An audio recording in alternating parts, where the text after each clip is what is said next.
unha serie con este ciclo de conferencias que titulamos Ferrol e as súas xentes, que pensamos que para nós é bastante importante, e do traballo que consigamos sacar daqui en adiante, pois pensamos que é cando menos interesante para Ferrol e as súas xentes, non? Entonces, aí, desta idea, andábamos a traballar nela falando con diversas xentes, e aí, concretamente, máis na feira do libro anterior, o concretamos máis con Neira Vilas, que nos deu bastantes ideas sobre esta historia. Entón, o que tratamos de facer un pouco é, falando con toda esta xente, con Xavier Alcalá, Neira Vilas, Guillermo Llorca, etc., que pensamos que hai bastante xente de Ferrol, da comarca de Ferrol, que tuvo un certo papel por aí fora, que tiveron que salir de Ferrol nos seus tempos debido a cuestión económicas, familiares, de exilio forzoso, cando a Guerra Civil, etc.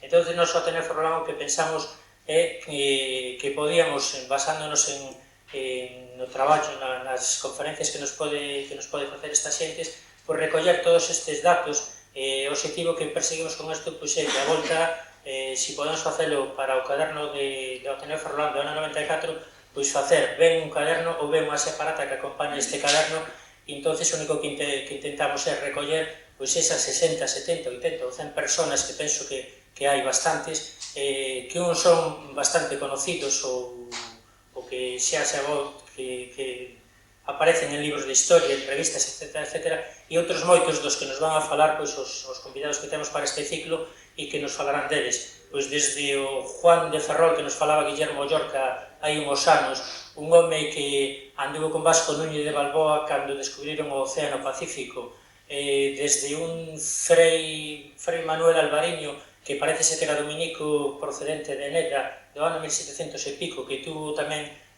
colaborou bastante na independencia de Argentina, etc., así como nomes de Canalejas, Pablo Iglesias, Concepción Arenal, etc., e outros xa menos conocidos, pois como dentro da cultura galega tamén pensamos que se fale de Benito Viceto, de Fontela Leal, Carballo Calero, ou Bieito Cupeiro, un home procedente de aquí de Barallobre de Fene e que morreu este ano, que tamén tuvo un papel destacado na loita polos dereitos de Galicia, que estuvo exilado no 36 e toda a súa loita política e cultural levou adiante en Argentina. Entonces, para todo isto, ideamos a idea esta de un ciclo que trata de Ferrol e as súas xentes, e entonces invitamos a unha serie de xentes. Sabemos que hai moita máis xente que pode aportar datos sobre estes persoeiros e, de feito, hai moitos que xa nos ofreceron colaboración para recoller estes datos para esa publicación que queremos facer. E entonces, dentro deso, iniciamos un ciclo aberto, porque isto sempre vai estar aberto, que en principio vai durar varios meses, e temos invitados en orden inverso a 4 personas. Agustín Sisto Seco, de Mugardos, que todos coñecedes, que vai a facer a súa conferencia no mes de xaneiro do 94, Neira Vilas, que vai a facer os xoves 9 de decembro, e Guillermo Llorca Freire, que vai a facer os xoves 25 deste mes de novembro, e hoxe temos a Xavier Alcalá.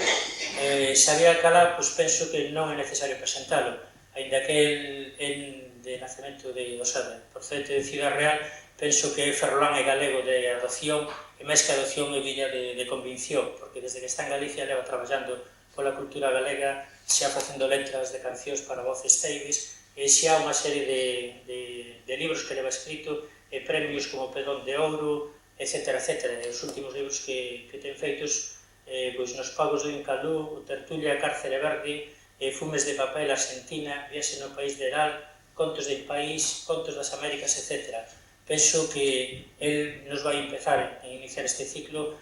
Fundamentalmente penso que un dos persoeiros que nos vai a falar vai ser de Antonio Soto, o anarquista ferrolán, que é moi pouco coñecido, e de outras máis xentes. Entón, os deixo con Xavier Alcalá e gracias a todos por a vosa presencia. Moitas gracias por a introducción.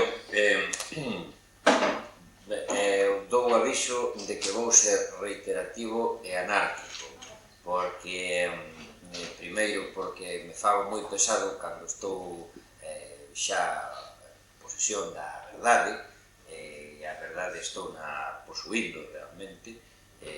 Hoxe me puxe moi pesado cunha cuestión tecnolóxica teño aquí un colega e toda a discusión era se tiña que ser coaxial ou par trenzado. E eu dicía, par trenzado, 100 megabits segundo. E decían que non, eu dicía que sí, e ao final acabaron dicindo que sí porque estaba en posesión da verdade. Pois eu estou en posesión da verdade, neste momento eu vou falar do que me pete. Vou falar e vou ler do que me pete. Facíame unha entrevista un día, o Día das Letras Galegas, un xornalista, e entón preguntaba que estaba facendo, e dixenlle, no Día das Letras Galegas estou escribindo en castelán. Do que, claro, e estaba escribindo este libro, que teño aquí, do que teño aquí as probas, que son, ademais, un libro típicamente feito por un enxeñeiro, que eso é o... non está de broma, estas son as galeradas, e vexase o sistema de corrección de galeradas cando chegan as editoriais os meus libros corrixidos, alucinan totalmente, e todo é porque nós facíamos moi ben os apuntes do ruso na escola, non? Tiñas que ter moito cuidadiño de como lle metías as chaves e como introducías aquelas historias, sobre todo en redes, que era unha cousa horrible. Ben, o que vou dentro deste caos, vou ler aquí a introducción a un capítulo dun libro de viaxes que nos serve perfectamente para acercarnos a esta realidade da que unha vez máis quero falar. Este é o primeiro libro que eu escribo a petición dunha editorial de Madrid, unha grande editorial, que é a Naya, vamos, a razón de escribirlo en castelán é obvia.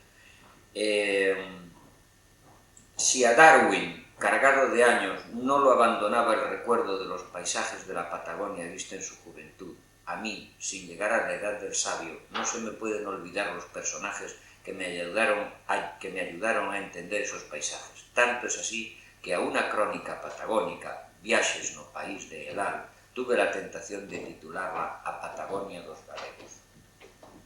Y de gallegos y de sus descendientes hablaré, sin que por ello desprecie caracteres fortísimos de otras razas que me he ido encontrando a lo largo de tantos miles de kilómetros de ripio y aventura. El primero de la galería de ser don Asencio Abeijón, quien me atendió con paciencia de colega escritor en su casa humilde y calorosa del Comodoro Rivadavia. Me impactaron aquella cara de orejas largas y cejas picudas, de extraterrestre made in Hollywood, y la voluntad que ponía por vencer sus dificultades de anciano. Don Asencio respondió preguntas interesadas y confirmó hipótesis razonadas desde Europa.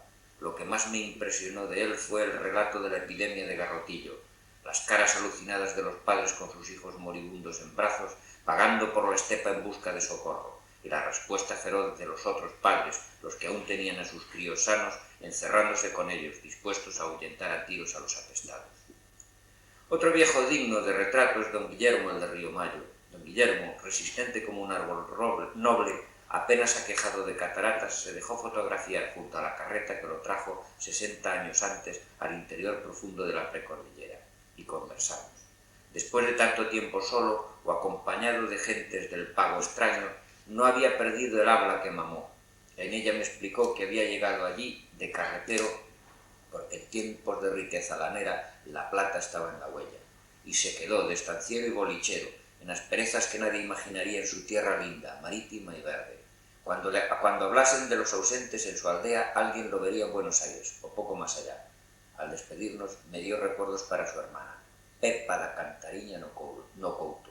Se los traje, pero supe que era difunta y me quedé triste, porque sé de la alegría que sienten los hermanos de los emigrantes que nunca escribieron cuando se les dice que los hemos visto vivos y con salud. Hasta la estanzuela pedregosa de don Guillermo me había llevado Antonio Lago, que también salió en la foto junto a la carreta. Le traía unos remedios al anciano. En el viaje, que seguiría hasta el Pacífico chileno, nos acompañaban Pepe y Griselda, de los que hablaremos. Antonio es hombre corpulento, de una familia de hombres corpulentos de lavadores, ahora barrio vigués, populoso. Antonio trabajaba en la construcción cuando decidió dar el salto, pero no fue solo por busca de fortuna. Contaban el miedo, los falangistas y la policía político-social a la búsqueda de un tío de los Lagos, tranviario, sindicalista, que se escondía en el pozo negro de la casa. El salto no terminó en el hormiguero porteño, sino en el barullo de los campamentos petroleros de Comodoro, y tampoco concluiría fácilmente en el negocio de poner ladrillos en fila. Antonio se metió por las rutas de ripio con sus camiones a hacer tramos de 1000 kilómetros en tiempos de mucha nevazón.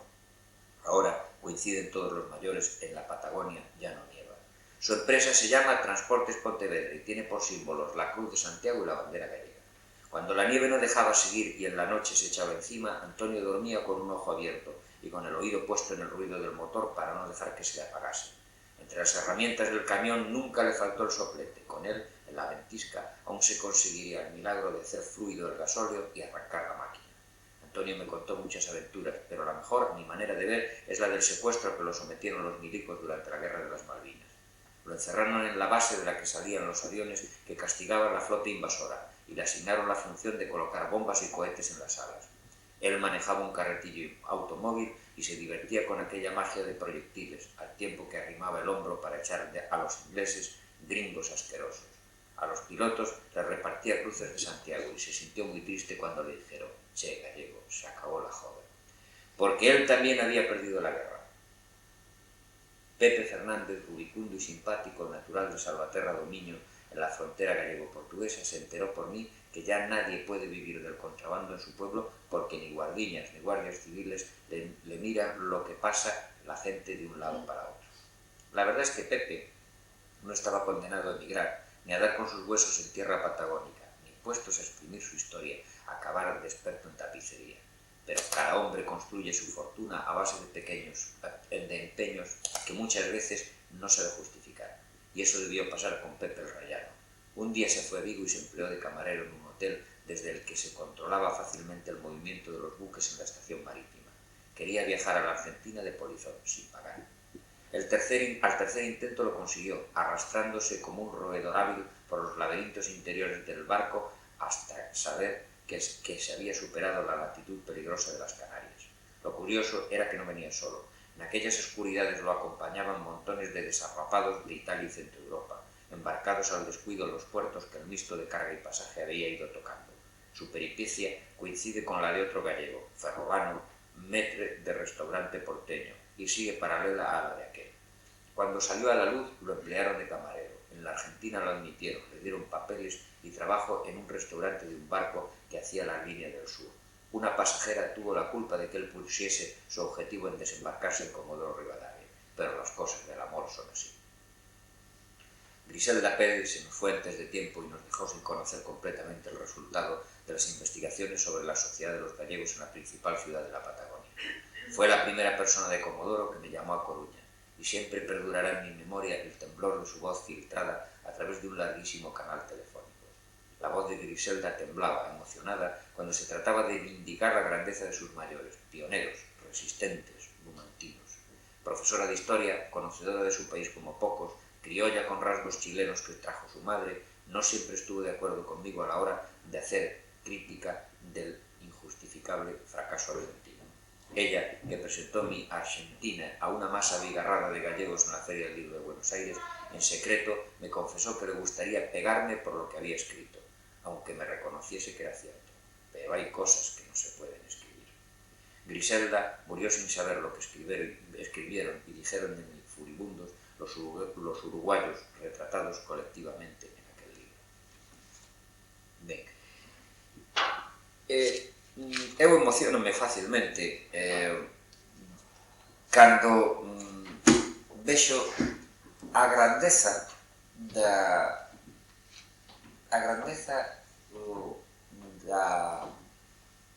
necesidade ou a grandeza que provoca a necesidade.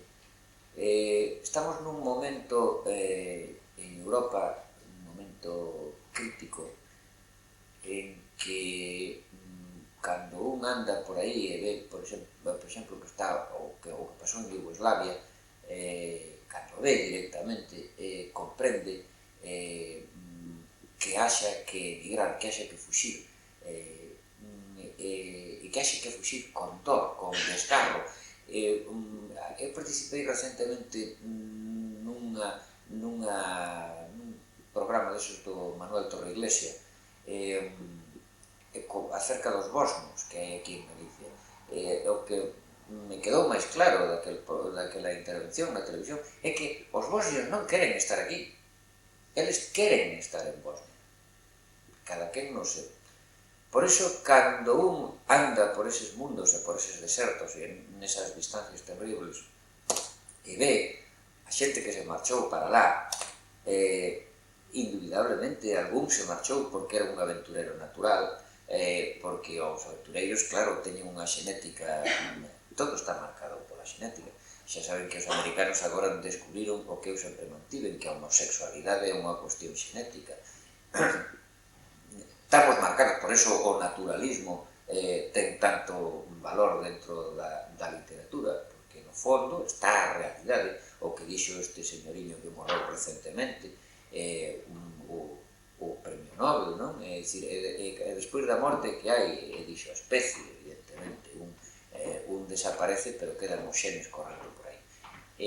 Hai xente que, por razóns xenéticas, é aventureira e se mete en cousas increíbles. Pero a maioría da xente é aventureira por necesidade. O que pasa é que a vida é un enguedello que nos fai enguedellarnos sobre o que estamos a facer. E chega un momento en que un xa se ve forzado a dar uns pasos que nunca tería calculado. Pois, visto así, un ten que se plantexar por que a xente fai o que fai, é dicir, por que a xente fai valentías, por que a xente fai atrocidades.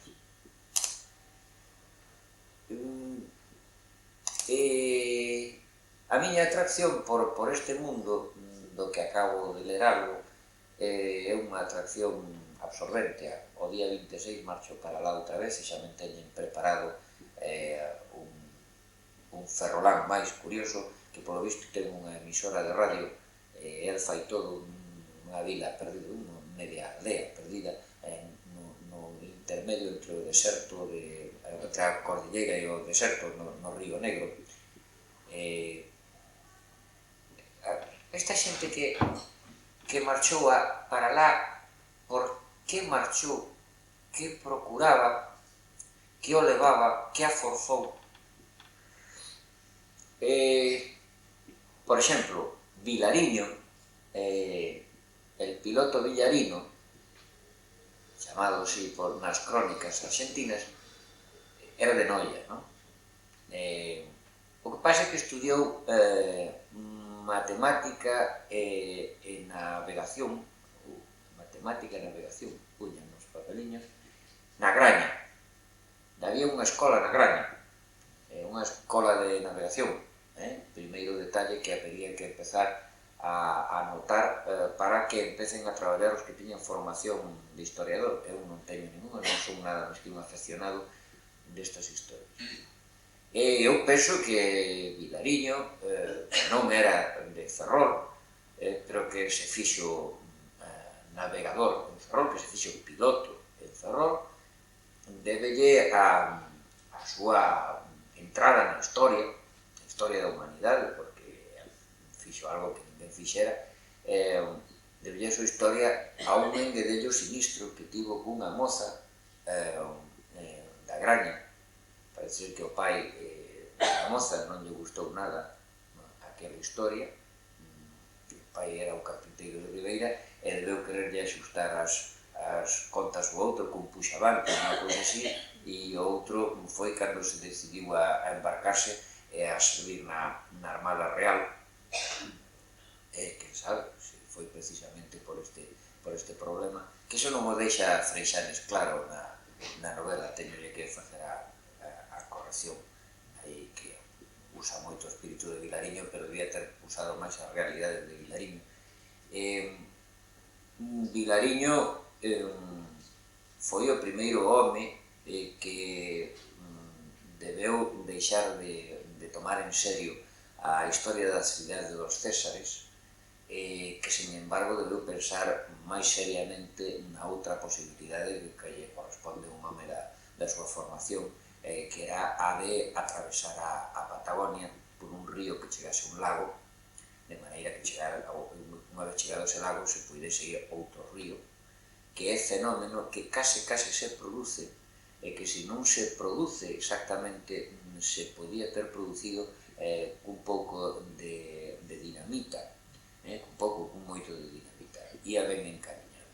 Esta é unha figura que non é estrictamente unha figura de Ferrol, pero que sí se podería, xa que os de Noia non o teñen tan claro, que sí podería, por lo menos, vindicar como figura formada en Ferrol, ou que a Ferrol lle debe ao dous feitos importantes, a súa formación e a súa necesidade de escapar para despois acabar como acabou naquela carta dramática ao vicerrei pedíndolle que o releve do seu posto porque, en fin, sufría de almorranas fluentes, tiña que andar a cabalo moito tempo e debía ter unhas complicacións moi graves, como corresponde, non?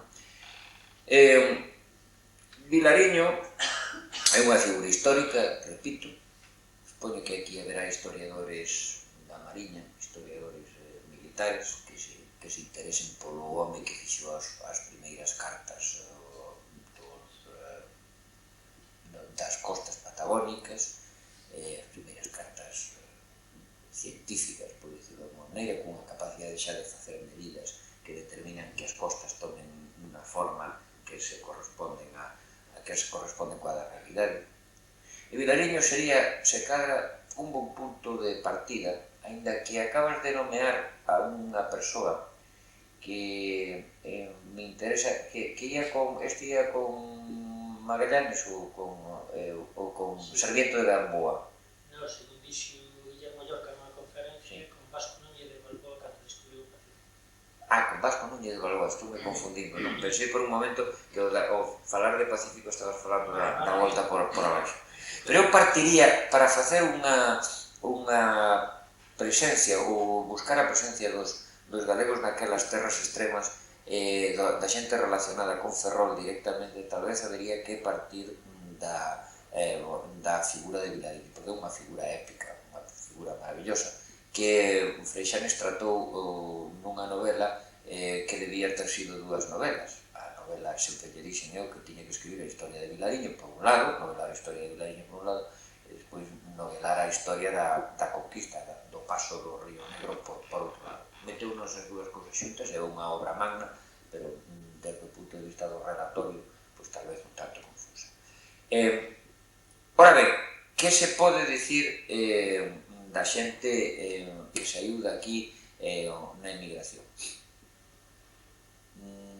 Non é só a xente que de aquí saiu xa dunha maneira anónima, menos que está en lista, pero que, vamos, que non chegou a deixar o seu recordo na historia, que aparece nos intentos de colonización sucesivos de Florida Blanca, que son uns intentos, como se sabe, estratégicos. Tratábase de ir deixando xente que mantivese viva unha presencia española de cara ao que chamaban daquela la Mar del Sur. Desta xente de aquí, desta zona de Ferrol, foi moita, non? Eran desde Mondoñedo a Ferrol, que supoño que Ferrol daquela era nada máis que unha pequena vila dentro da diócese de Mondoñedo. Estamos falando de 1785, non? 1785. Aí tamén habería que facer unha investigación para referirse a estes primeiros momentos épicos. A xente que emigrou a aqueles lugares non era a xente que emigraba a lugares coñecidos totalmente, a cidades formadas e establecidas e perfectamente definidas. Pensemos que xa nesa altura había Lima, por exemplo, era unha grande cidade, non? Ou a Cidade de México, non? Ian ao deserto absoluto, ademais un deserto inexplorado.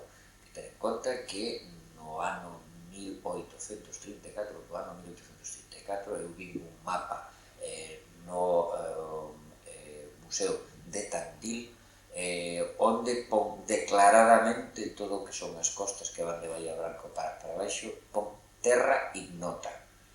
É dicir, que non hai dúbida que da costa se coñecía, pero do interior non se coñece nada. E posteriormente o mapa de Masters, que é de 1870, non pinta un só lago no seu sitio, inventa os lagos. E non estamos falando de laguiños, estamos falando de lagos que teñen algún deles máis de 100 kilómetros de longo e de ancho poden ter 40 ou 50, porque son lagos alongados. Non se sabía nada e aquela xente foi para lá. Esa xente é a xente que xunta Freixanes na súa novela e que daría lugar, como digo, a un grupo de investigación para ver que foi o que motivou. Non sei, non coñezo o momento histórico, eu penso que esta emigración prodúcese porque esta xente estaba sometida ao dominio, á posesión cobizosa da terra en que se vivía nese momento por parte das ordes religiosas e da propia Igrexa. Era moi pouca a terra que se podía disfrutar e as familias eran moi grandes. De todas as maneiras, a emigración, esta é unha emigración que non é masiva ainda. Hai que chegar a Cambaceres, que é o grande narrador naturalista, naturalista da literatura argentina do século pasado, que era malísimo, tan malísimo que cando estaba xa moi mal, pois entraron os gregos na casa, chamados pola muller, e o convencían de que se confesase, e non somente non o confesaron, sino que lle tiraron os papéis dunha novela que di todo o mundo, os que sabían de que estaba escribindo, que era unha novela esplendida, tiraron o lume. Este, xa nunha das primeiras novelas, que son moi duras, como digo, xa fala declaradamente de un jallejo de la graña. É curioso que volvamos á graña, non? E isto é unha novela de fin de século do 125, sobre esa época, e o que está relatando son cousas relativamente recentes, está relatando cousas de 10, 20 anos antes. Este home o que está intentando é darnos a entender a calidade do que ven de aquí. Desa gran masa anónima que si xa a partir de mediados do século XIX se empeza a proxectar contra as costas do Plata. Por que, e volvemos outra vez a facer preguntas que se deberían dirixir o entorno local en que nos movemos, por que se producen estas inmigracións?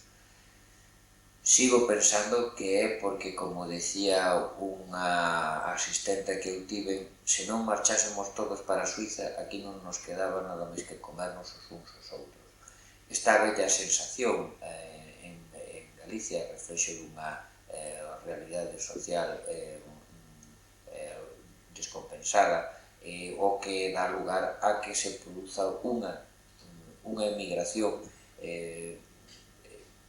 xa, digamos, incontable. Non hai, agora estamos falando da cantidade dos paisaniños que escapan de África de calquera maneira metidos nun barco, de calquera forma. Eu estou falando con todo o que antes relatei, un conto dun emigrante dos anos 40. A xente emigraba como polizóns, emigraban para América, emigraban en concreto para a xente que estaba ali. Que é o que produce a saída masiva de xente desta zona que teóricamente, ou ao parecer, a menos a mí me parece, non cumpre coas condicións básicas en que se move toda a Galicia que vai fornecer a grande masa migrante. Que está pasando a mediados do século pasado aquí para que a xente marche en tal proporción e se convirta non no galego do sainete, sino en el gallego de la graña. Está, é dicir, que se Cambaceres selecciona un galego dun determinado sitio é porque ten que haber un fluxo migratorio importante para convertelo en arquetipo dunha das súas novelas.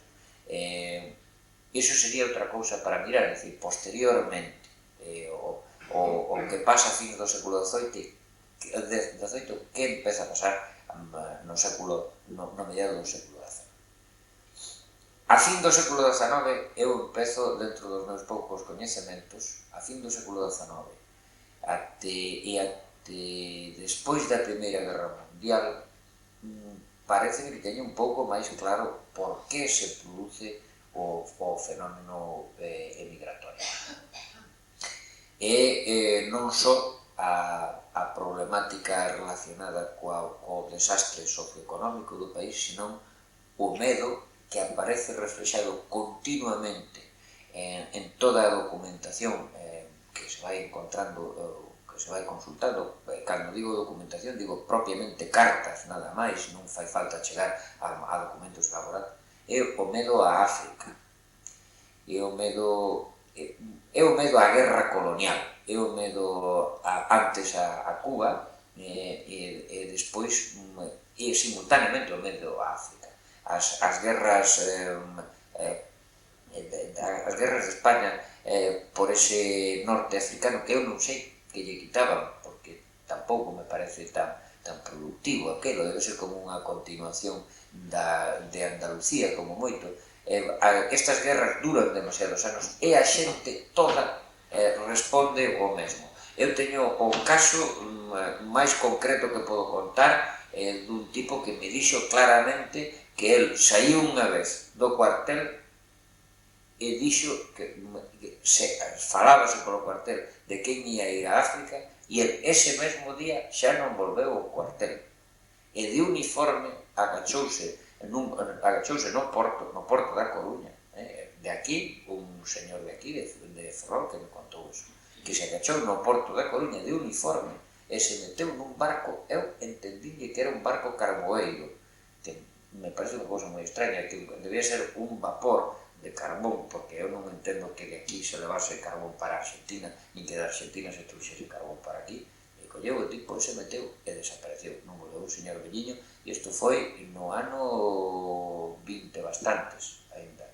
É dicir, que este é un home que debe estar falando dos últimos momentos feos da guerra de Marrocos, pouco antes de que aparecese Franco a cubrirse de gloria por ali, ou no tempo en que Franco está facendo. Esta é unha razón fundamental para a emigración dos varós, o escapar da guerra. Habería que ver tamén, volvemos o de sempre, como circunscribir isto á zona de Ferrol.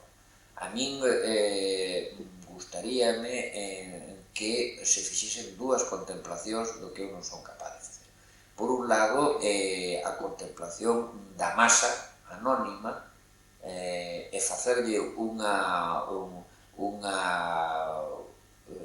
unha presentación de tipo coral como a que fai Freixanes en A cidade dos Césares, unha masa que vai camiñando, que sai daqui, sai deste mundo peculiar, forzada por algo que aúne ao resto da xente de Galicia, pero ao mesmo tempo que debe ter algunha peculiaridade máis para que se concentre en determinados lugares.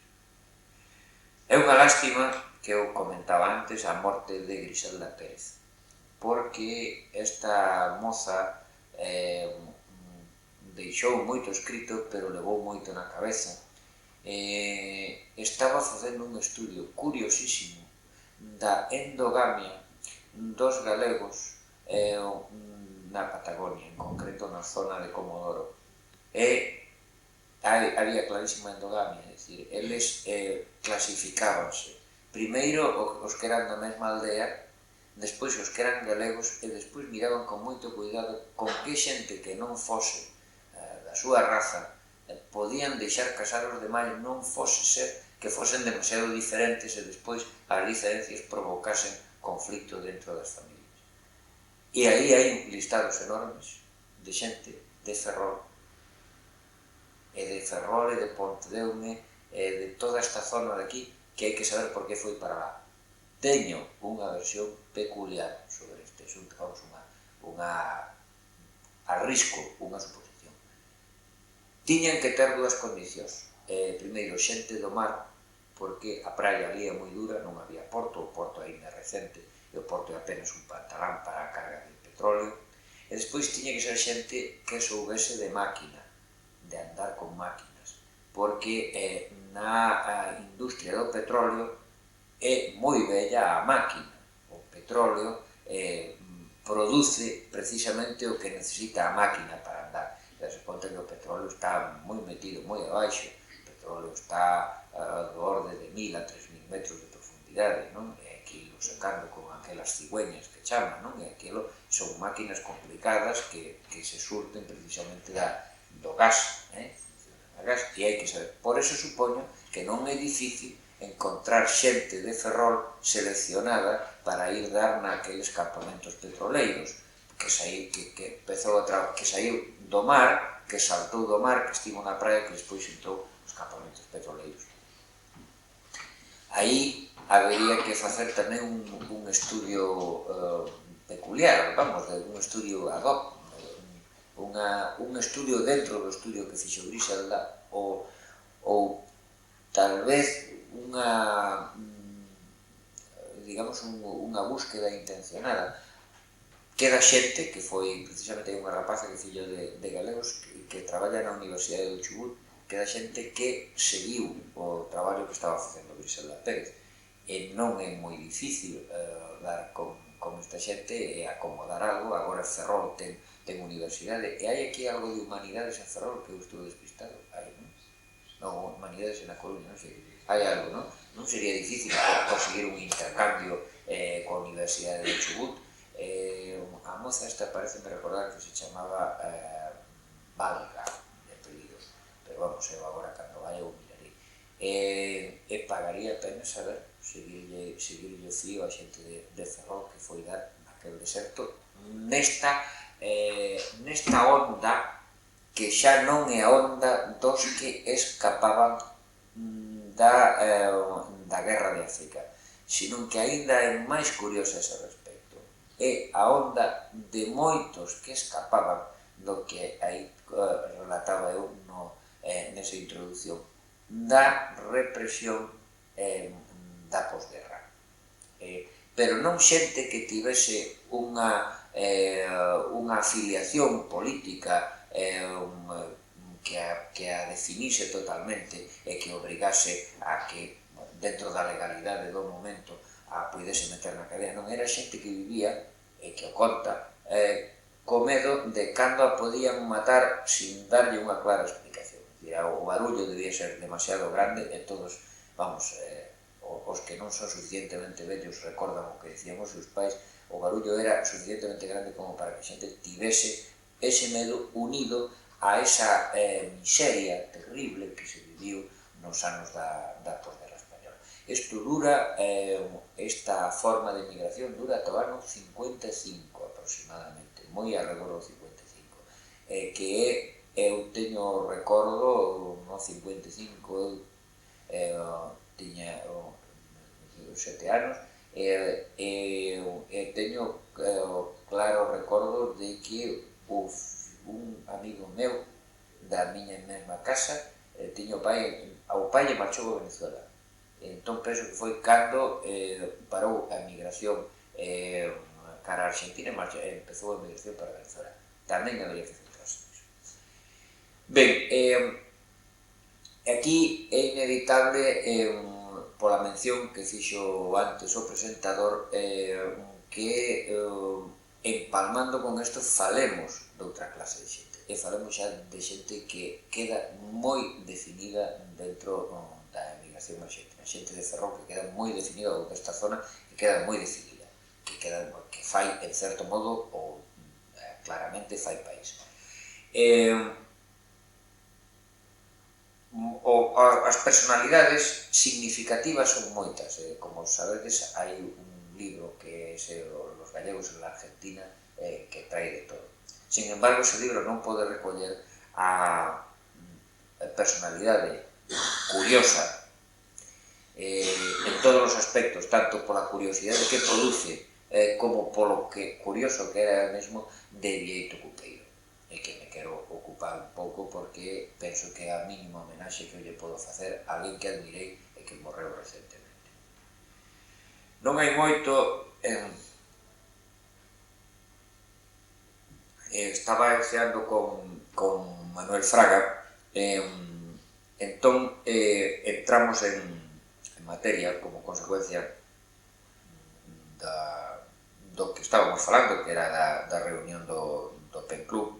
As consecuencias políticas, demais, a miña advertencia era sobre a declaración dos escritores de todo o mundo contra os escritores serbios por alimentaren, por daren o material ideolóxico que estaban fornecendo aos directores da guerra a prol da Gran Serbia, non? E aí derivamos nunha parola moi graciosa e, digamos, caótica, pero que era do máis distraída, porque se saltaba dunha cousa a outra. Falamos, de repente, dunha das veces que apareceu o Fraga, non foi a primeira, que apareceu en Buenos Aires e a que lle tiñan preparado, porque aquilo era moi complicado, porque a bandeira republicana seguía sendo a única bandeira española que había no centro galego. Entón había por ali aquel señor Sánchez Bella, que se chamaba, que era baixinho, o gorro, así que tinha un facha terribilísimo, era unha cousa terrible aquel. Entón, que tiña todos os días unha anxina de peito, non? Cada vez que non lle apeaba mal. Pero que Fraga, que sempre, bueno, por lo menos diplomático, de profesión, non? Pois mandaron ali a ver que pasaba. E díxome, o Manuel díxome, pois había ali un señor, un amigo seu, que fala aí un libro vostede, Bieito Cupeiro, que foi o que me examinou de galego. A min veu-me examinar de galego, claro, señor. E pensaba que eu, porque fose, non sei se me dixo ministro de Franco, pois igual era ministro, pero me dixo, pois eu que fose ministro de Franco, que non había eu de saber falar galego. Ben, Bieito Cupeiro era unha persoa capaz de facer eso, é dicir, non estaba, se Fraga daquela era ministro de Franco, estaba falando con un ministro do goberno español, non estaba falando con... examinouno de galego, e ademais creo totalmente, non teño dúbida, Fraga non ten por que contar unha mentira, pero que eu sei máis, sei unha segunda parte deste asunto, algo que me contara a min Cupeiro. Bieito Cupeiro era a rigidez, a ver como o poño. Eu teño un amigo que ten un problema comigo grandísimo, porque el si é castelán de veras, non como a min, que eu sou un híbrido raro, que se alguén ten que ser rei de España, debo ser eu, porque teño sangue de todas as nacións estas. El non, era unha cousa terrible. Entón, este era frade, é castelán de Valladolid e frade. Entón, meteuse nacionalista galego. E entón, é terrible, porque ser castelán, exfrade, e querer... Iso quere dicir que hai que ser, curiosamente, como Bieito Cupeiro. As cousas tiñen que ser absolutamente rígidas e intransigentes.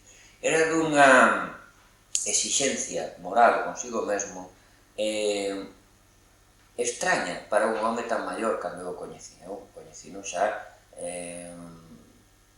pois non sei que idade tería agora Cupeiro, pero 80 e tantos anos tiña, xa estaba mal, xa tivera que derrame, que a cousa, tiña a perna e o brazo mal, pero era sentarse a cear con el e empezábase a quentar pouco a pouco, entón era máis ou menos virme acusar a min de por que eu podía vivir nun lugar tan horrible como España, onde as liberdades democráticas non estaban claras e Galicia era un país colonizado con todo o seu dereito a existir, machacado todos os días. Pero non era así xa. Entón eu respondíalle sempre o mesmo, veña, e non de ouvido, había unha desculpa de tipo, eu penso que é falsa, que sea muller ou non, estes homes que tiñan, é que non nos damos conta do ideoloxizada que estaba España cando estalou a Guerra Civil. E que posturas tan religiosas tiña a xente acerca do que era a política. Outro día escribiume Jorge Amado, dicindo que lle gustara moito un libro meu e que a súa muller estaba lendo outro, e eu respondinlle sobre un libro da muller del que se titula Chapeu para a viaxe, en que ela conta como cando viaxou unha vez deronlle un chapeu e cando lle dixeron que se tiña que largar porque a mataban, deronlle outro chapeu. Entón, é a primeira viaxe cando ela coñece o Xorxe Amado e a segunda cando agarra o filliño debaixo do brazo e escapa para Europa porque os van matar, xa lles entraron na casa.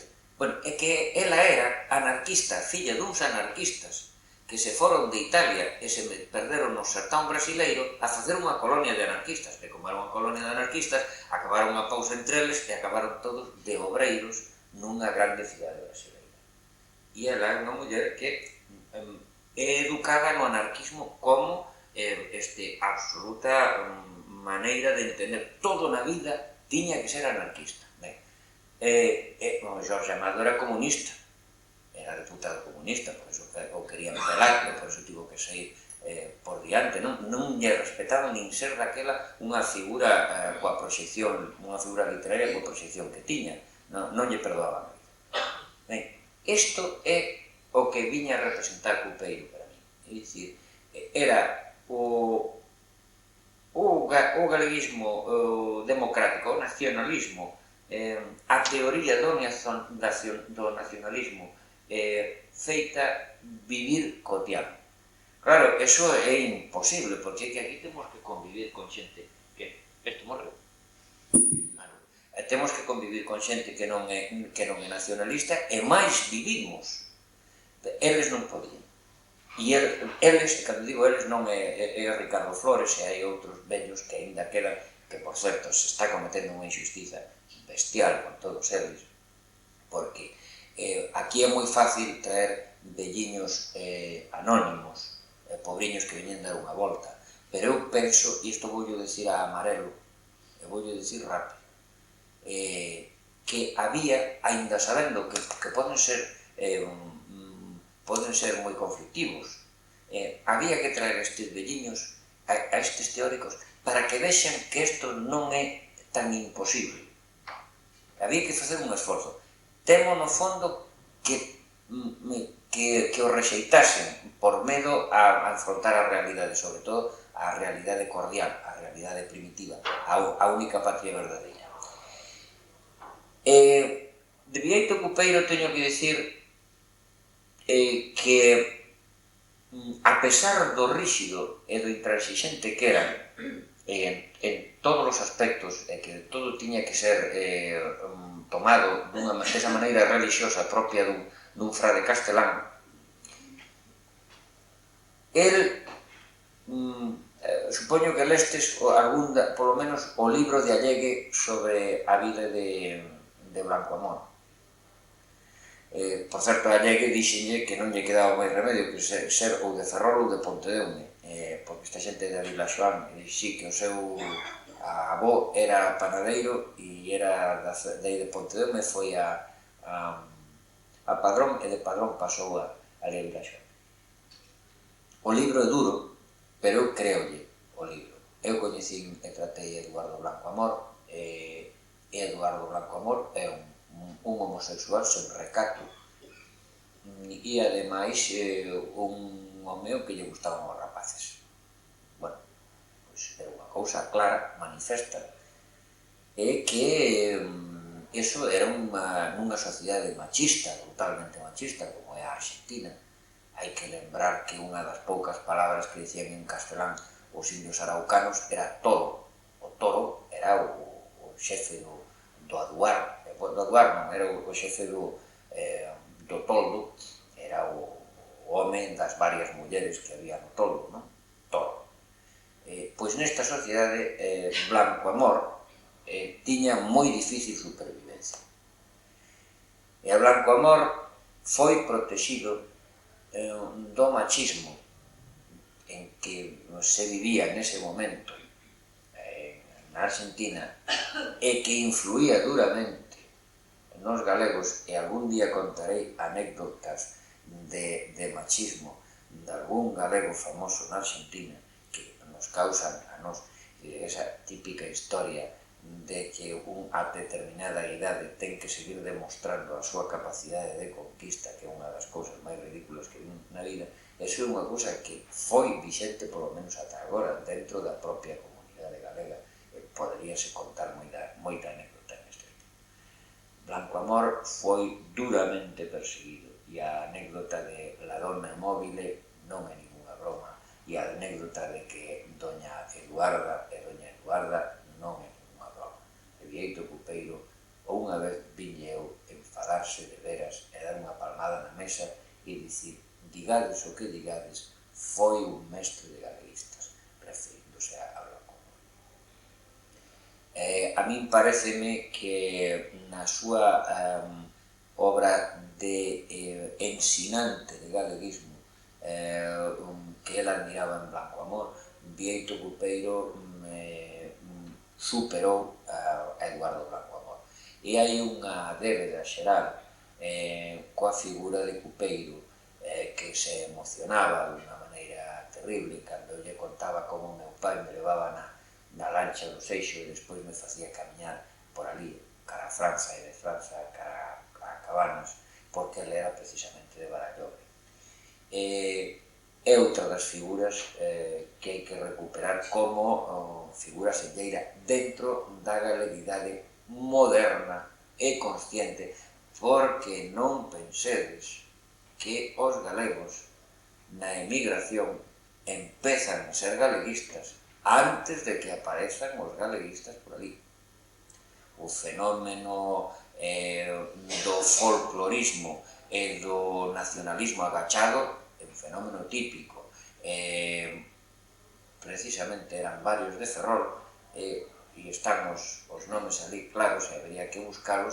Cando se fundou o Centro Galego de Comodoro Rivadavia no ano 32, aparecen, anteriormente se fundou, pero cando xa estaba a obra feita, a primeira obra que do ano 32, hai unha foto en que aparecen ali unha masa enorme de xente vestida co traxe, chamémoslle, típico galego, é dicir, que a 13.000 kilómetros de distancia aquela xente foi gastar os cartos en facer un traxe típico e todos a tocar a gaita.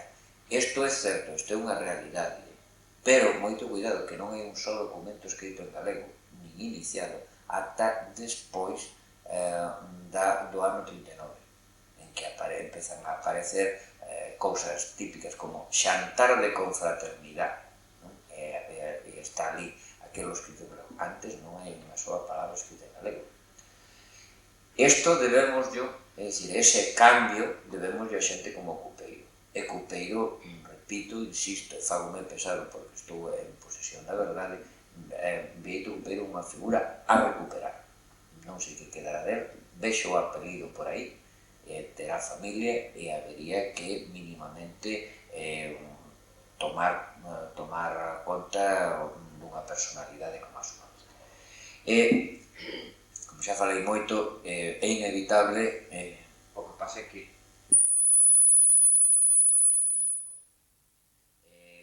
que tampouco me quero facer pesado, pero non todos os que estades presentes aquí me tedes sufrido antes, e tócame polo menos dicir que se a Cupeiro en Barallobre lle teñen que facer un pequeno monumento, aquí en Ferrol hai que facerlle un monumento a Antonio Soto, que non se dá conta Ferrol de que figura é a de Antonio Soto, que Franco non ten libros tan gordos sobre a súa historia como Antonio Soto.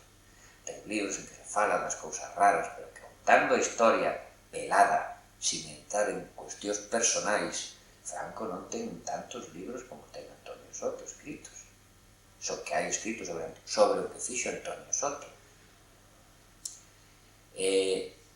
Rapidamente, Antonio Soto Canalejo era do Palo Baixo, era fillo dun suboficial da Mariña, morto na Guerra de Cuba, non coñeceu o pai, tiña un irmán un pouco máis vello, a súa mãe casou en segundas náuseas, cun tipo co que tivo outros 5 fillos, ou outros 7 fillos, xa non recordo a cantidade.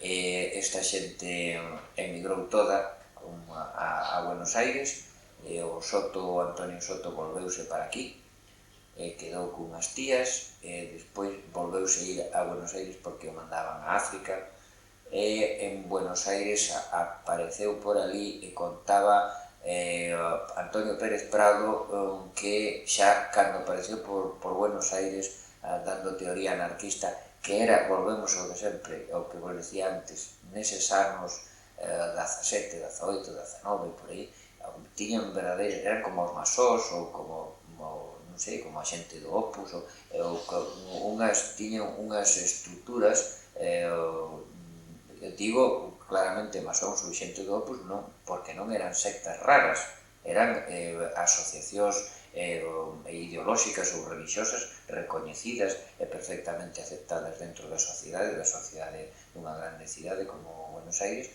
pero que traballaban en comunidade e dedicando todo a visión, tendo por visión global no mundo unha visión anarquista, como era neste caso.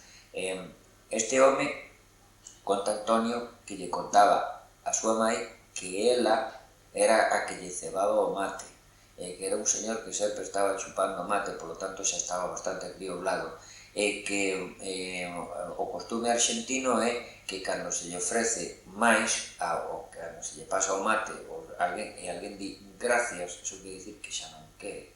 E o tipo este, o Soto, nunca decía gracias, seguía chupando mate, ata que a moza esta, que era pequena, descubriu, porque claro, estamos sempre no machismo de sempre, ninguén se levantaba a botar a auga ao mate dos homes, tiña que ser a moza que andaba por ali, descubriu que a única maneira de botar da casa dos pais a Antonio Soto era botarlle auga fría no mate, co cal perde o sabor, mas o estar frío non ten, digamos, non está en condición propia, non?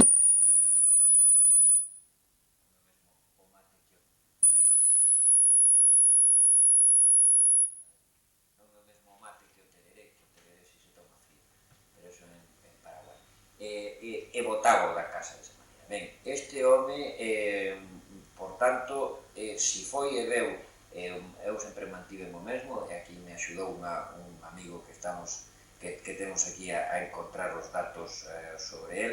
Eu penso que este home se fixo anarquista aquí porque non lle deu tempo a ser anarquista na Argentina, porque chegou xa demasiado maior e a xente non se fai dun día para outro con tal convicción como para facer o que fixo. Meteuse nunha compañía de teatro ambulante que ia en barco seguindo a costa e saltando os portos e facendo teatro clásico español, chamábase Compañía Calderón de la Barca, e así chegou a Río Gallegos como tramollista e facendo papéis cando algún estaba enfermo ou non podía, pero el foi ali moi probablemente enviado polos anarquistas a montar o que quería montar. O que quería montar era unha revolución global, querían facer unha especie de, a súa maneira de interpretar, unha especie de estado anarquista, que mellor sitio para facer un estado anarquista que un territorio moi grande, onde non había prácticamente máis que homes, apenas había algunha muller e algún rapaz, porque ali o que se ia era a cuidar das ovellas e a traballar nas ovellas. Entón, o tipo montou unha folga xeral revolucionaria que tivo un primeiro parón e tivo un rebrote e durou aquilo máis dun ano e chegou a facer que o exército argentino viñese a por orde. e o exército argentino deu e puxo orde, as cifras non coinciden, pero ninguén pensa que houvese menos de 500 fusilados e ninguén pensa que houvese máis de 1500, pero foi unha verdadeira masacre. Unha masacre cruel, unha masacre que toma tintes de república bananera, porque estes tipos bárbaros pois primeiro facían cavar a cova os que ían fusilar e despois como ían tan rápido non lles daba tempo a cavar, matábanos e queimábanos nas matas da estepa, botábanos ali coas matas, botábanlle como din eles nafta e queimábanos. Soto escapouse porque eu, se teño que escribir algunha vez a novela da vida de Soto, porque non se pode escribir, non se pode investigar máis, eu penso que ele se escapou porque pensou que volvía e montaba a revolución, e escapouse para Chile. Chile foi un obreiro exemplar durante moito tempo nunha empresa nun garaxe en Punta Arenas, máis ou menos, e despois estableceuse pola súa conta e montou un restaurante que se chamaba como o barco en que morreu o pai, o Quendo, que soa moito en Ferrol, iso de chamarse un restaurante en Punta Arenas, o Quendo. Ali pois se arruinou porque dáballe de comer a todo o mundo e como lle ia moito refuxiado español por ali e ademais ele era anarquista e o que era anarquista tampouco pagaba, pois non lle foi demasiado ben. Pero de todas maneiras foi unha persoa que adquiriu un prestixio social grande. Teño probas deso, que non só polo que me contou a filla, sino que últimamente me comentaron os de alá de Comodoro, que me mandan de cando en cando cartas e abrazos, e veume ver precisamente o fiscal de Comodoro recentemente. Este home chegou a ter foi unha persoa respetable nun ámbito social dun Chile que debeu ter un alto nivel de democracia, onde se tiña moito respeto polas organizacións sindicais, a ninguén o asustaba o que a xente fose anarquista, porque debía funcionar unha non sei se sería CNT ou non recordo, perdoádeme o lapsus, que isto non é propio de que se intente meter a historiador, debo ter algún papeliño sobre iso, pero era unha organización sindical bastante repousada, a que trataba as materias dun porto tan importante como Punta Arenas. E Soto se colocou ben ali nese aspecto, debía ser algo así como un mediador, unha persoa que todo o mundo lle facía caso. E despois debemoslle unha cousa moi curiosa, é que isto xa falamos aquí varias veces, penso que a idea de Bernardo Maiz é correcta, el sendo anarquista e internacionalista, declaradamente se lle ve por todas as partes, todos os papéis, porque ele era o que escribía todos os papéis previos á revolución e durante a revolución, tan saindo das súas mans. Ele era o único que falaba, digamos que dominaba o castelán, porque o resto eran xente paisanos dali, ou eran fundamentalmente alemáns, eran anarquistas alemáns, que esa era outra das razóns de por que da represión militar. Todo o que sai da súa man está ben escrito, e ten un tinte de que todo o mundo é de todos, e que todos cabemos na mesma patria común do home, etc. E, sen embargo, este home foi o fundador do Centro Galego, que foi ata agora o centro galego máis austral do mundo, agora non, que xa ten aí amarelo a dous centros máis austrais, que son o de Río Grande e o de Ushuaia, que non é centro galego, pero fai centro galego, a fin de contas é un centro galego. Pero no seu tempo, durante moitísimo tempo, foi o centro galego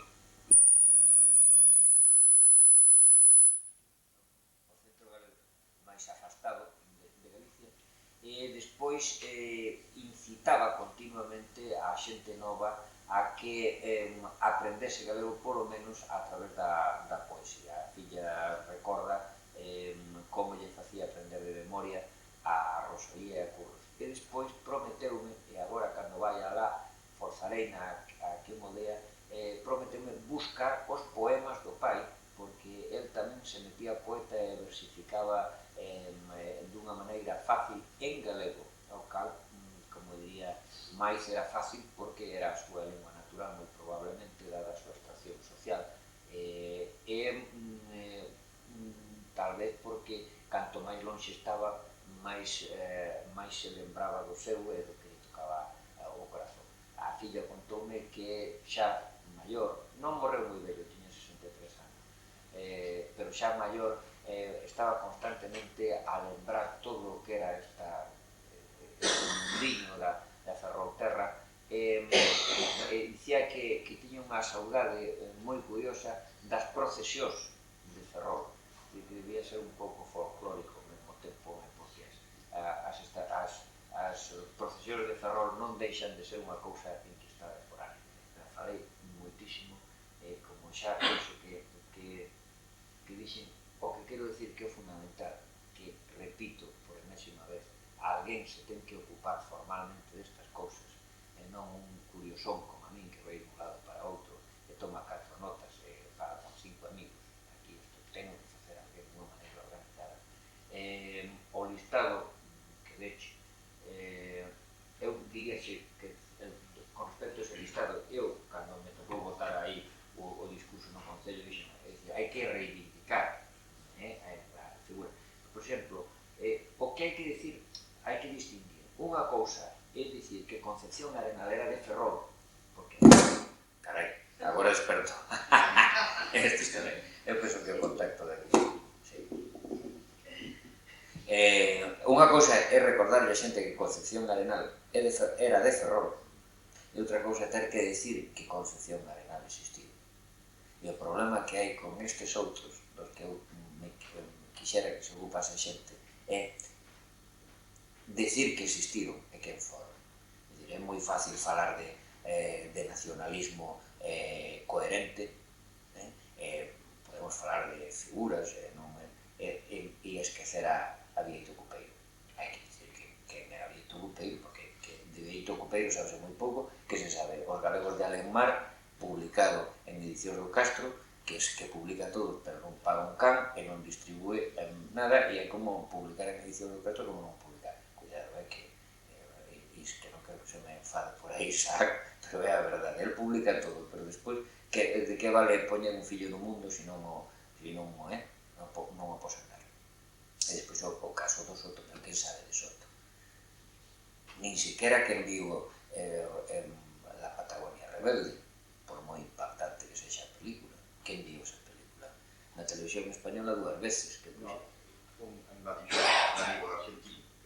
Claro, porque é unha película dun grande director, de Olivera, e o do mesmo do... Como non me enterei de a vida de Soto, pero o que non se sabía máis que fora de Chile.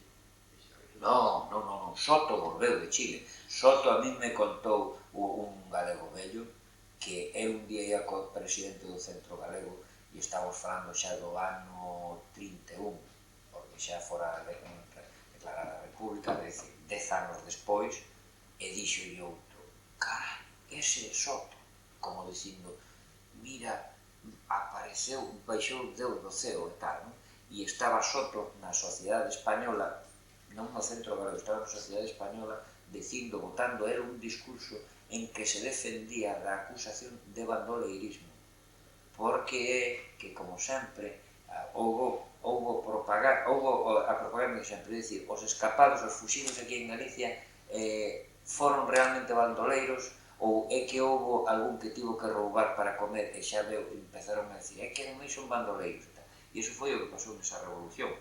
Contase de todo, de que entraban nas estancias, violaban as mulleres, tal, como dicía ali o vello, o único que supoño que ainda vive, porque ese é duro de matar, e agora non me dixeron que morrese, eu intentarei verlo. Agora o vello Bartolo dicía que había cada un que tiña máis ganas de que violasen, ti non sabes a cada india fea ali, e nin siquiera eso, nin roubaron, nin mataron a ninguén, mataron soldados, pero xente non mataron soldados, eso sí, pero... Sí, a película, aí o Ramos de que fora eso. Además, Claro, que era como un triunvirato, e outro, que era un cabo, chocaba en pisos. ese facón grande, ese foi unha cousa, ademais dunha, foron impresentables que fixeron con a historia de facón, Font, chamábase o facón grande.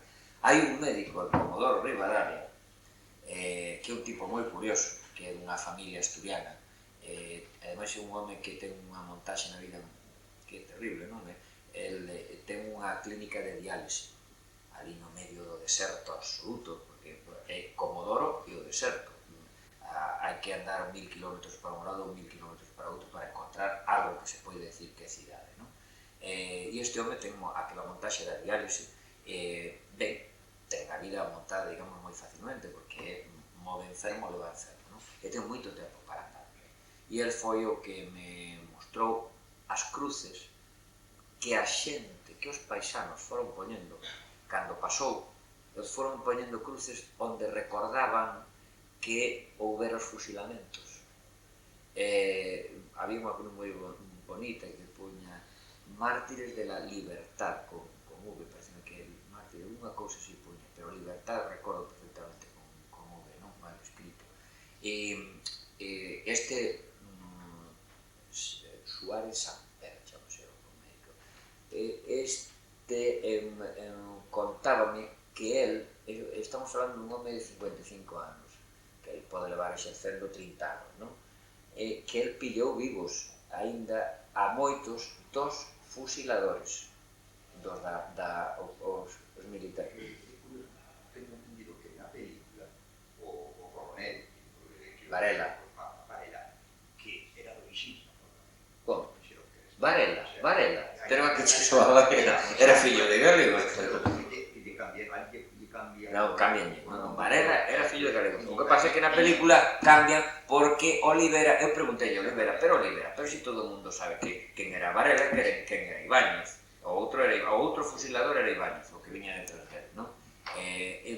Pero por que faz eso? E dixe, mira, che, los milicos, é moi forte o que fixo o tipo ese. Pola traición, porque era o que che dicía eu, porque a Font, por exemplo, Font entregouse.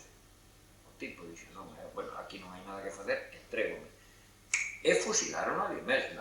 E ademais, ven moi ben na película dos 4 tiros, non? Que iso é histórico totalmente. O tipo xa non dicía nada máis, facía así, bumba, que ten un papel precioso o bello, o Tacholas, de anarquista teórico, coa xente, non lle fagades caso, aquí todo ha de pasar, que ali, bumba, e fusilan. E Tacholas, sí, esa película é histórica, esa película ten un grande valor, non? O que fai de Sotos. Pois eu penso que o que hai que facer é dar a coñecer este tipo. Que vos vou dicir unha cousa, que eu estou falando desto aquí e reiterándome en cousas que veño dicindo porque me quero facer pesado porque estou convencido do que estou dicindo. Pero iso non quere dicir que non haxa se cabra por aí algunha figura da altura dun soto por aí saído desta terra rara de aluvión ou de mistura que é Ferrol, terra de hibridación que dá como consecuencia estas figuras tan raras, non? Volvemos ao de sempre, de genetic pool que vimos os ingleses, non? O genetic pool é o que se bota así, o que se xunta, non? O conxunto dos xenes que se meten aí xuntos e tal, e de aquí saen cousas, figuras tan raras como esta.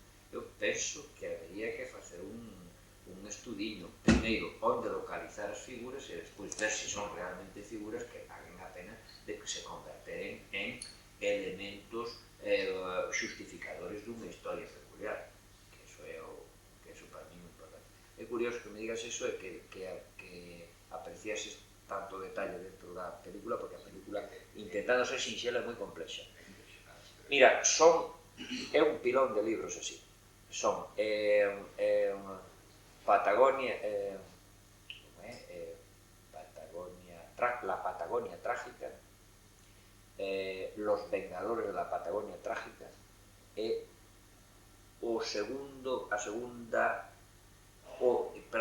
a ampliación de los Vengadores de la Patagonia Trágica. Eso son os 4 libros, porque os Vengadores son 2 libros. Son os 4 libros que fan un pilón así. Ou así, son librotes gordos. E ademais disso hai montón de libros. A mí dixeronme dúas persoas dúas cousas moi significativas. Unha Bartolo e outra a filla de Soto.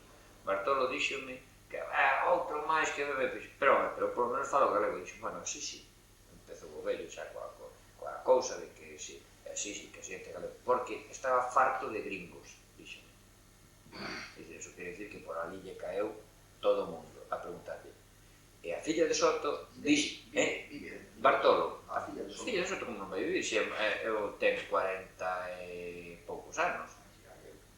Sí, non, é que tivo moi maior, ela di que lle morreu o pai, morreu con 63, non, morreu con 65 anos, morreu no 63, e esta moza terá 45 anos e os ten. Vive en Punta Arenas. E díxome, é a primeira persoa que ven de España falar comigo do meu pai, e ainda por riba ven un home de Ferrol e tal, e caían as lágrimas ali, a moza.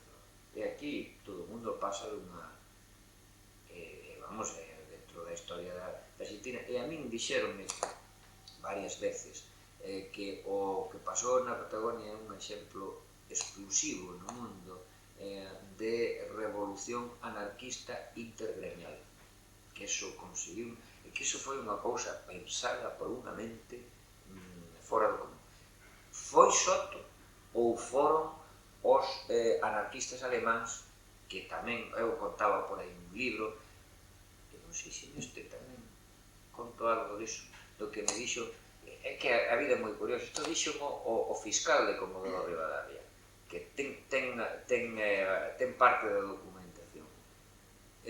O acabar a Primeira Guerra Mundial, a Alemanha debíalle cantidades inxentes de ouro a Argentina pola carne, fundamentalmente, e polo carbón abaixo, efectivamente, do río Tuzo. Entón, como non había maneira de pagarlles, mandaron unha alegación ali a Alemanha e dicir, bueno, señores, entón foi un general argentino, isto era tempos de Irigoyen, non? E o general tamén tiña un apelido vasco. Bueno, non lembro, era xente de, non? Porque na Argentina hai que ter un apelido vasco, sempre foi un apelido vasco, despois se hai algún galego así tal, non queda mal, pero fundamentalmente ser xente da colonia con apelido vasco. E este chegou alá e Alemanha aínda non era presidente Hindenburg, pero sí estaba preparándose o que despois sería esa república na que foi Hindenburg presidente. Entón díxolle que non lle podía pagar en ouro, pero que sí lle podía pagar cunha lista que lle fixese a Argentina evitar ter que gastar moito ouro. E entregoulle a lista e a localización feita polos propios servicios de información alemán dos anarquistas escapados ao fin da guerra despois da represión bestial que houve contra o anarquismo, porque non sei que esquecer de que agora é moi fácil falar, pero hai un exemplar de, era a nosa terra, como se chamaba a revista da revista da xeración, non sei, era a nosa terra, non sei, en cale que ven aquela historia que eu alindo de risco dicindo, viñeron a visitar por aquí dous rapaces comunistas, un que se chama Fernández Armesto e outro que se chama Tubío, e tal, e viñeron a dicir que a solución para a Alemanha é o anarquismo, que eso é dese argumento, precisamente, dicir, que a Alemanha ao acabar a Primeira Guerra Mundial, o que pasou en Rusia non lle andou moi longe. E isto era o que outro lle dicía, ten cuidado que non é que cho vayan facer ali en Buenos Aires, que xa é que cho poden facer como querían estes, nun territorio libre, porque claro, na Patagonia estes tíos, como era un pouco repetir o que fixéramos os galeses da Mimosa, nos saltamos aquí e facemos a Nova Gales, facemos a República Independente de Gales e tal, non? Pois eles igual querían facer co anarquismo. E que había que entrar. O que pasa é que a filla tampouco recorda, porque a filla recorda o pai como se tiña, vamos ver, a conta é moi fácil. Ela no 63 tiña, esa muller ten 45 anos, no 63 tiña 16 anos, era 47, 45 anos, 46 anos. Era demasiado pequena, ela sempre me dicía, claro, que eu era demasiado nova para darme conta de quen era o meu pai. Non lle preguntou o suficiente, e a mãe morreu. Por aí nos... O que pasa, que esa é outra, que os que si están vivos son moitos dos galegos de Punta Arenas, os que se lles podría preguntar porque Soto montou o centro, foise do centro enfadado, porque el sempre dixo, eu repetía a filla, e repetimos tamén algún dos galegos de Río Gallegos que dicía, que si se quería picar a Soto, o mellor que se lle podía dicir que era de Ferrol, que era o sitio onde era Franco. Entón o tipo xa empezaba a dar o tema. E entón, el enfadouse moito porque houve un momento en que os centros galegos foron ocupados por xente franquista. E entón foixe. E iso non foi no centro de Punta Arenas, entón foixe. E despois chamaron. E están vivos, claro, tampouco é un señor, bueno, agora tería 95 anos, pero haberá moitos homes que teñan 70 anos que recorden perfectamente as historias de Soto. Homes que teñan a cabeza lúcida e aos que se poida sacar. Eso ninguén o fixo. Eu non sei se desta vez terei tempo. Eso está claro, é dicir, eu vou estar en Río Grande. En Río Grande, en Río Gallegos penso que non vou estar, pero en Río Grande, porque me dixo, eu vou unha cousa dunhas inauguracións que hai nos centros, que me pediu o Fernando Amarelo de Castro que fose ali, porque eu vou outra cousa polo norte, non? Pero despois vou ir ali. E vou mirar, xa que estou ali, son 200 kilómetros, ou por aí, e vou volver outra vez, vou chamar a filla e vou dicir, mira, Isabel, conseguiche algo, teu pai e tal, que estuvo aquí de novo, e a ver se lle quito algo máis. E daquela vou aproveitar e vou ver se ela me leva, porque o Centro Galego de Punta Arenas foi absorbido pola Sociedade Española de Punta Arenas. Entón vou ver se ali na Sociedade Española hai por ali xente que ten que habela, como non la vai a ver, se estamos falando do ano 63, todos nos no ano 63 andábamos dando volta, menos 4 rapaces que haxe aquí, todos temos recordos claros do ano 63.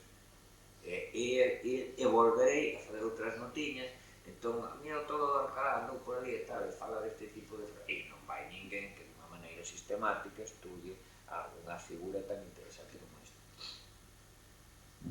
Mais, porque estou un diálogo. Tedes algo que preguntar? Ou tedes que facer a fe? Eu por mí como queirades.